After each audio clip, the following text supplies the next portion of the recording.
जनाब ऋषभ मुझे छोड़ के जा चुके हैं वापस, और बेसिकली ये है बस स्टैंड। इस तरह की बसेस हैं, इनसे मैं जाऊंगा मेट्रो स्टेशन, और पीछे schedule. I am so sorry.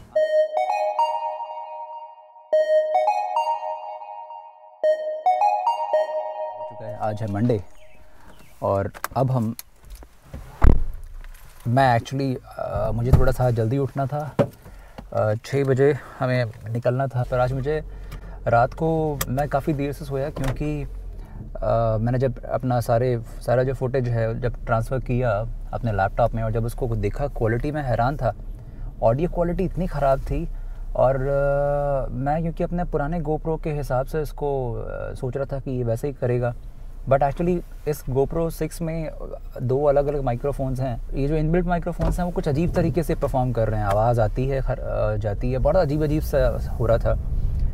तो इस पर भरोसा मुझे नहीं लगता कि करना चाहिए। तो मैं अब ये जो माइक्रोफोन है ये वाला, ये बोया M1, इसको यूज़ कर रहा हूँ, और ये अटैच्ड है इसके साथ में। इसके साथ बड़ी अलग तरह की परेशानी है, ये इसका जो पूरा तामझाम है। तो अभी ऋषभ भाई मुझे कहीं ड्रॉप करेंगे, वहाँ से मैं बस और फिर आगे मेट्रो पकड़ के पहुँचूँगा वाशिंगटन DC। तो ये है मेरा आज का प्लान। 8:30 हो रहे हैं, 8:30। और मैंने जानबूझकर 8:30 बोला। बहुत सारे जो व्यूअर्स हैं, आप मुझे अक्सर कहते हैं कि भैया हिंदी में आप बोलते हैं 8:30, हमें समझ में नहीं आता, बट आपके लिए मैं सबटाइटल्स डालता हूँ। फिर भी चलिए ठीक है, मैं 8:30 में, मेरी आदत है इस तरीके से हिंदी में बोलने की। मैं फिर भी कोशिश करूँगा आपके लिए मैं 8:30 या इंग्लिश में नंबर्स को बोला करूँ। खैर, मेरे पीछे है बस टर्मिनल, और एक्चुअली मैं वहाँ जब वीडियो बना रहा था तो किसी ने कहा कि आप प्लीज़ यहाँ वीडियो मत बनाइए, और यहाँ की वर्दी वालों से वाकई डर लगता है। ऐसा लगता है कि हर वर्दी वाला पुलिस वाला है, हालांकि कोई वो सिक्योरिटी पर्सनल थे। PRTC का ये सारा सिस्टम है, तो मुझे लगा कि नहीं बनाना चाहिए। खैर, मैंने फटाफट बंद कर दिया। बट एक बड़ी ख़ास बात हुई, मैं अंदर गया और मैंने कहा कि मुझे स्मिथसोनियन जाना है। मुझे ऋषभ भाई ने बताया था कि स्मिथसोनियन पहुंचने के बाद में आपको वाशिंगटन DC के जितने भी मॉन्यूमेंट्स हैं वो आप ट्रैवल कर सकते हैं। तो अगर आप वाशिंगटन DC में आ रहे हैं और आप भी काउच सर्फिंग कर रहे हैं, या किसी के घर में रह रहे हैं, या आपका होटल कहीं आसपास में है, क्योंकि वाशिंगटन DC में रहना थोड़ा महंगा पड़ेगा, बट उसके आसपास के जो सबर्बन एरियाज़ हैं वहाँ पर आपको शायद थोड़ा सस्ता मिल जाएगा। तो स्मिथसोनियन ऋषभ भाई के हिसाब से वो जगह है जहाँ पर बहुत सारे मॉन्यूमेंट्स हैं, और आप मेट्रो से वहाँ पर पहुँच सकते हैं। तो मैं अंदर गया जहाँ पर वो इंक्वायरी काउंटर था, और फिर मैंने उनसे बातचीत शुरू की। उन्होंने ये सब देखा, बड़े खुश हुए। वो कहता I also have this camera, और वो हम लोग फिर इसके बारे में बात करने लगे। मैंने उनको $20 का नोट दिया, मेरे पास वही था। तो उन्होंने कहा यार मेरे पास खुले तो है नहीं, आपके पास थोड़ा कोई छोटा वाला है? तो मैंने देखा मेरे पास में $1 था। मैंने कहा मेरे पास तो यही है, $1 का है, और या फिर $20 का नोट है। देन उन्होंने कहा कि अच्छा ऐसा है क्या, तो आप एक काम करो, मैं आपको ये देता हूँ। तो जनाब मुझे उन्होंने ये दिया, ये है मेरे लिए फ्री पास। इस पर लिखा हो welcome aboard, this coupon valid for free 1-way ride on any of these PRTC services. तो जनाब दिन की शुरुआत बहुत अच्छी हुई है इस महीने में। फ्री पास के साथ में शुरुआत हो गई है।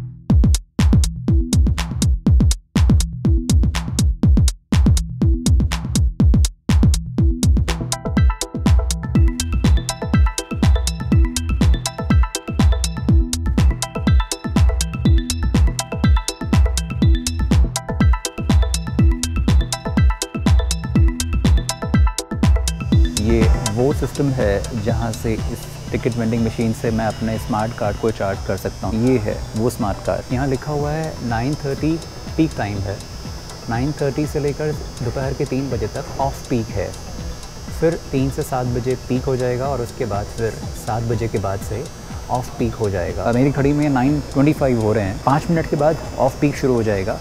और ऑफ पीक पर मुझे कितना फ़ायदा होता है ये बताता हूँ। मुझे यहाँ इस जगह से स्मिथसोनियन जाने के लिए पीक आवर्स में $5.40 लगेंगे, जबकि नॉन पीक आवर्स में $3.85 लगेंगे। तो पैसा बच रहा है, क्यों ना बचाया जाए। 5 मिनट मैं वेट कर सकता हूँ।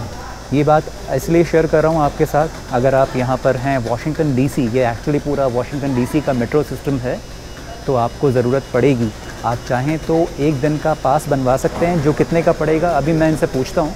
अगर आप मेट्रो से आना जाना बहुत ज़्यादा करने वाले हैं तो आप पैसा बचा सकते हैं। 1 डे पास ख़रीद के जो पड़ता है $14.75, $14.75 का ये पास पड़ेगा।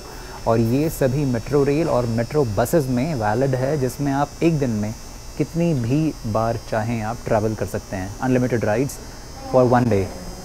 आपको अपने स्मार्ट कार्ड में, जो ट्रिप मैंने अभी आपको स्मार्ट कार्ड दिखाया था, वो स्मार्ट कार्ड में आपको ये लोड कराना पड़ेगा 1 डे पास। अपडेटेड फेयर्स के बारे में जानकारी अगर आपको चाहिए तो आप वेबसाइट पे जाके, वेबसाइट है wmata.com, और अगर आप US में हैं तो ये नंबर है 202-637-7000, ये भी आपको मिल जाएगा वेबसाइट पे। ये है सामने फ्रैंकोनिया स्प्रिंगफील्ड स्टेशन।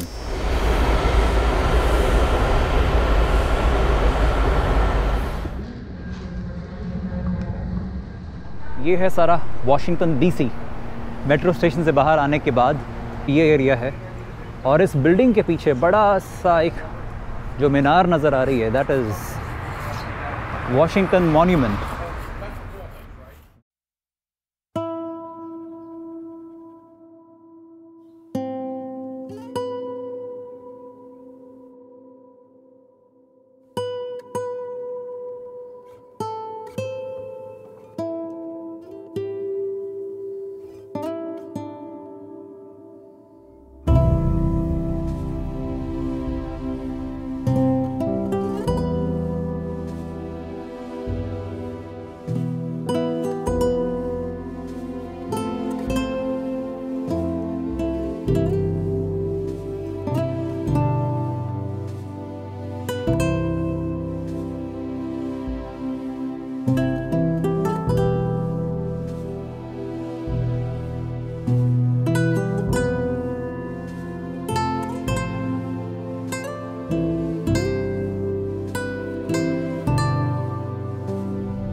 दोपहर के 3 बज रहे हैं और मैं अभी भी हॉलोकॉस्ट म्यूज़ियम के पास में ही हूँ।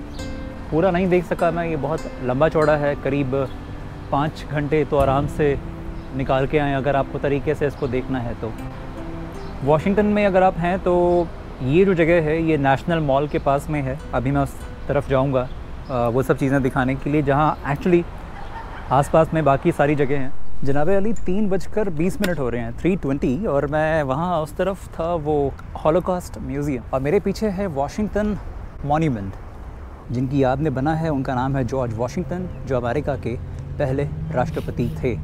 1884 में ये बन के तैयार हुआ था, और उस वक्त ये दुनिया की सबसे लंबी मीनार होती थी। आज भी जो मॉन्यूमेंटल मीनार हैं दुनिया में जितनी भी, उसमें सबसे ऊंची मीनार है। इसकी हाइट है, यहाँ लिखा हुआ है 555 फीट्स, और स्टेप्स हैं 896, और इसके ठीक सामने है वहाँ पर कैपिटॉल बिल्डिंग। तो एक्चुअली ये वो एरिया है जहाँ पर वॉशिंगटन DC के, USA के कैपिटल के जितने भी आइकनिक मॉन्यूमेंट्स हैं वो सारे इसी इलाके में हैं। तो अगर साइकिल आपके पास में हो, बाइक अगर हायर कर लें आप, तो बहुत ही आसानी से ये चीज़ें आप थोड़ी सी देर में देख सकते हैं। मेरे ग्रह नक्षत्र ख़राब नहीं, इस वक्त बहुत ज़्यादा ख़राब चल रहे हैं। अचानक रियलाइज़ हुआ कि मेरा जो अडाप्टर था, जो $50 का मैंने यहाँ US आने के बाद ख़रीदा था, वो खो गया। एक और कैजुअलिटी मेरे इस ट्रिप पर। पता नहीं कब ये सिलसिला बंद होगा, मुझे समझ में नहीं आ रहा। मतलब इतना ज़्यादा नुकसान हो चुका है इस ट्रिप पर। ये एक मेन रोड है, यहाँ पर भयंकर भीड़ भाड़ है लोगों की, और शायद कहीं यहाँ पर होना चाहिए वाइट हाउस, क्योंकि जनता इस तरफ काफ़ी ज़्यादा है।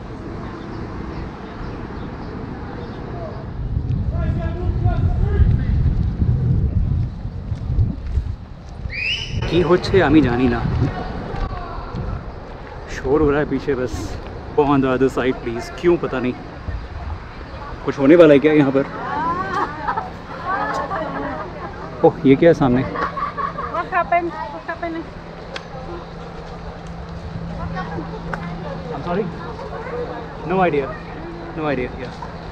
And can I take the video? Is it okay? Yeah. Thanks a lot. Thank you. और शायद कुछ मूवमेंट होने वाली है, इस वजह से सब लोगों को उन्होंने इस तरफ आने के लिए बोल दिया है।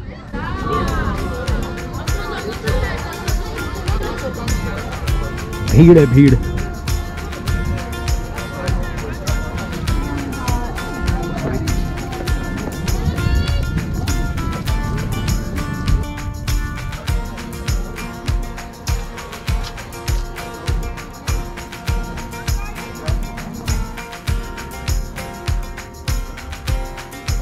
अच्छा लग रहा है ये देख कर। 4:45 हो रहे हैं इस वक्त और मैं इस वक्त ठीक वाइट हाउस के सामने, मेरे पीछे है वाइट हाउस। और अब बहुत देर हो गई यहाँ खड़े हुए, बट अब मुझे लगता है चलना चाहिए क्योंकि 2-4 चीज़ें और देखनी थी। यहाँ तो देख ही लिया है, अब तो चलते हैं बाहर कुछ और देखने के लिए। मेरे होस्ट रिचर्ड बॉस्टन में और बाकी यहाँ जितने भी लोग थे सभी ने कहा कि यहाँ पर जो पानी है वो एक्चुअली पी सकते हैं, जो क्या बोलते हैं टैप वाटर। मुझे पहला वाटर फाउंटेन दिखा है जो पब्लिकली अवेलेबल है, बाकी तो आपको घरों में भरना पड़ेगा या रेस्टोरेंट्स में पता कर सकते हैं। मैं यूजुअली घर से भर के चलता हूँ, तो अभी ये तो पता नहीं, शायद पानी है ही नहीं इसमें, सूखे पड़े हैं। Wow! United states of America की कैपिटल वाशिंगटन डीसी के वाशिंगटन मेमोरियल के सामने वाला वाटर फाउंटेन सूखा पड़ा हुआ है। शाम के 6 बज रहे हैं, 6:15, और मैं इस वक्त भूत बना हुआ हूँ। सुबह से लेकर शाम हो गई है, घूम रहा हूँ और आज लगभग पैदल ही घूमता रहा। ये जो सारा एरिया है ये एक्चुअली लॉन्स हैं सारे, और इसको बोलते हैं मॉल, नेशनल मॉल। मतलब मुझे पहले ऐसा लगा था जैसे कि ये कोई मॉल है, सच में कोई शॉपिंग मॉल जैसा होगा, बट ऐसा नहीं है। इसको मतलब पूरा ये एरिया ओपन है, और जैसे हमारा इंडिया गेट है ना दिल्ली में, कुछ वैसा है ये। इंडिया गेट के लॉन्स हैं और एक तरफ है राष्ट्रपति भवन और दूसरी तरफ है इंडिया गेट। ऐसे ही कुछ उधर है वॉशिंगटन मॉन्यूमेंट और राइट साइड में है कैपिटल बिल्डिंग। वाओ, ये जगह तो मस्त है।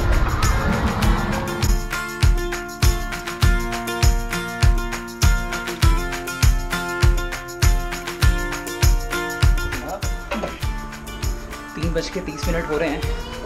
ज़रा एक कुर्सी ठीक कर दूँ, जिनका घर है तो ख़राब करके नहीं जाना चाहिए। एक्चुअली ये है वो रूम जहाँ पर मैं पिछले 3 दिन से था। इस पंखे को ज़रा बंद कर दूँ। ये पंखा मेरे को समझ में नहीं आता कैसे बंद होता है। ये लाइट जल गई। खैर, अब पंखा बंद हो गया है। और ये एक्चुअली घर है हमारे ऋषभ भाई का। यहाँ पर ये उनका गार्डन है इस तरफ। इधर पड़ोसी रहते हैं सामने। मैं ज़रा बैग्स यहाँ रखता हूँ और आपको सबसे मिलवाता हूँ। ओह, सब लोग रेडी हैं। और ये हैं हमारे जनाब सरफराज। पकड़ना नहीं है। घर जैसा था बिल्कुल। एक्चुअली यूएस में आने के बाद बिल्कुल घर जैसा खाना मिला और घर जैसा माहौल मिला यहाँ पर। मतलब इतने दिनों के बाद मैंने बिल्कुल वो सब्ज़ियाँ खाई, वो दाल और वो पनीर और वो चावल। बिल्कुल आसनसोल वाला हिसाब किताब मुझे यहाँ फील हुआ। और मुझे उम्मीद है कि क्योंकि इस चैनल को देखने वाले लोग बहुत सारे बांग्लादेश से हैं, बहुत सारे पाकिस्तान और इंडिया से तो खैर हैं ही, तो हम लोग इसी तरीके से हम लोग मिलते रहें और मिलकर रहें और इसी तरीके से प्रोग्रेस करें। तो डेफिनेटली एक ज़माना था जब इंडिया एज ए होल, जिसमें बांग्लादेश और पाकिस्तान होता था, जब हम लोग पूरी दुनिया हमें देखती थी, आज यूएस को देखती है। और हम इसी तरीके से प्यार से रहेंगे तो डेफिनेटली हम लोग फिर से वो मुकाम हमको हासिल होगा। वहाँ पर ऋषभ भाई के फादर बैठे हैं। 68 कंट्रीज़ ना, 68 कंट्रीज़ घूमे हैं। Thank you for visiting us. Thank you. अच्छा ठीक, ओके, ऑलराइट, बाय बाय। या ठीक है आंटी, ज़रूर। Bye bye bye bye. जनाब सरफराज कैमरे को बहुत ध्यान से देख रहे हैं। वाह, ये सबसे अच्छा था। परेशान हो गए। श्योर ठीक है। Alright, all the best. आपको बहुत बहुत शुभकामनाएं।